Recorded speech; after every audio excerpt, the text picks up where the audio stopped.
Welcome to the deep dive. Today, we're looking at something really personal. It's a reflection one of you sent in called In My Immortal Regiment. Right, and it's all about how war, World War II in Yugoslavia specifically, echoed through their family for generations. Exactly. It's a powerful piece. So, our goal here is to sort of unpack how that kind of trauma experienced by the grandparents is still felt today and why remembering matters so much. It gives us a very human window hmm into huge historical events, doesn't it? It really does. Let's start with the grandfather. The listener tells us he was a partisan fighting in Bosnia, which was part of Yugoslavia then. And he was killed, Mm. ambushed by Nazis, just gone.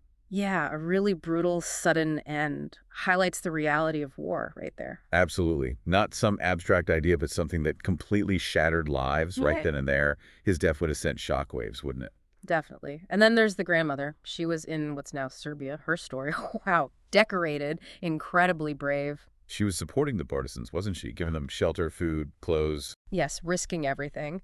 And she did it because she really believed they were fighting for freedom, for dignity. And she apparently died still believing that their sacrifices would lead to, a just and united country. Which adds another layer, thinking about what happened later in Yugoslavia. Well, yeah, that hope and maybe later disillusionment must have really shaped the emotional climate for her children. And that brings us right to them, the next generation. 3 kids. The listener says the war trauma started, quote, in the cradle and stayed with them for life, even though the war was long over by the time they grew up. That phrase in the cradle is so powerful. It really speaks to how trauma can be inherited. It's not always about direct memory. How does that work exactly if you don't remember the event? Well, children absorb so much from their environment.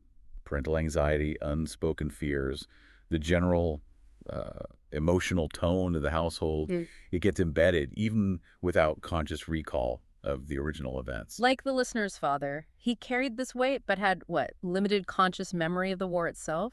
Right. And that trauma might show up in different ways. Maybe anxiety, maybe being overly watchful, maybe issues with relationships.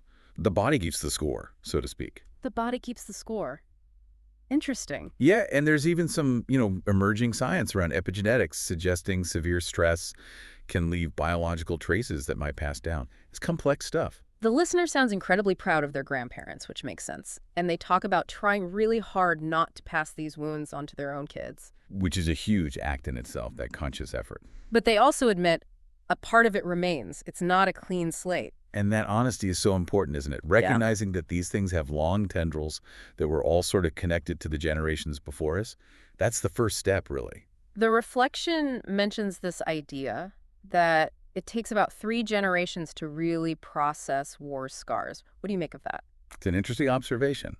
Not like a hard scientific rule, Yeah. but a useful way to think about it, perhaps. Well, the thinking goes something like, the first generation lives through the trauma. The second grows up in its shadow, dealing with the parents' experiences. Right. And maybe the third generation, with a bit more distance, can start to really understand, process, and integrate that history in a different way. It's a long arc. A long arc, yeah. The listener ends by stressing how vital it is to remember the courage, the sacrifice, not just their grandparents, but everyone like them. Absolutely. Because remembering keeps it real. It stops history from becoming just numbers or dates. It honors the people, their strength, their suffering. And hopefully we learn something. Hopefully, it connects us to the human cost. So what we've really seen today through this one family story is that war's impact goes way beyond the fighting. It weaves through families, through time, affecting generations in ways they might not even fully realize. Yeah, this idea of inherited trauma, the importance of memory, it's all powerfully laid out in My Immortal Regiment. It really is. Which leads to maybe a final thought for you listening. Think about your own family history. Maybe there aren't huge wars in the recent past, but what other historical events, big or small, might be subtly shaping your family's story? What unspoken legacies might be there? Makes you wonder, doesn't it?